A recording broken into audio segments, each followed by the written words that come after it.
So what you can also do is you can go ahead and reformat out the text using Qwen. Let's say, for example, I'm going to say generate a paragraph on the importance of computer right here, just like this. And I'm just going to go ahead and utilize Qwen to actually go ahead and generate out a paragraph right here, just like this.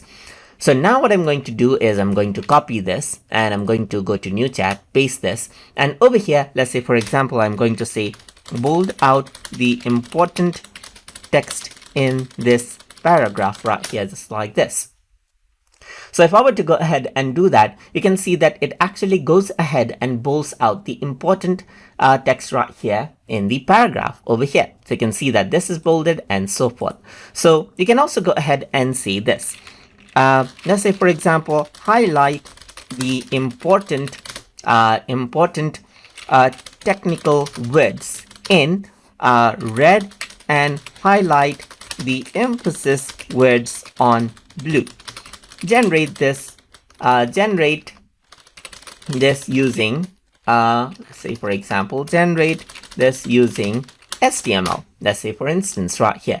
So once you go ahead and do that, it cannot actually go ahead and then generate out colors right here, but you can actually go ahead and then tell it to generate HTML code for it so that it simply does the same. So you got technical and emphasis, as you can see right here. So if I were to go ahead and copy this, now what you can actually do is go around onto Notepad, let's say, for instance, and then go ahead and paste out the content right here.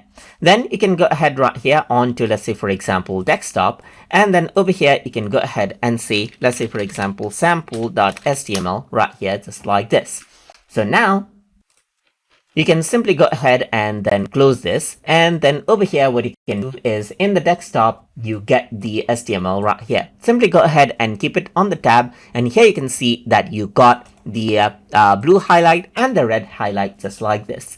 And that is how you can actually go ahead and reformat out the text that you have using Qwen as well, and even utilize HTML in order to get colors and other formattings as you need. So I hope you guys learned something as always. And as always, please like, comment, share, and subscribe.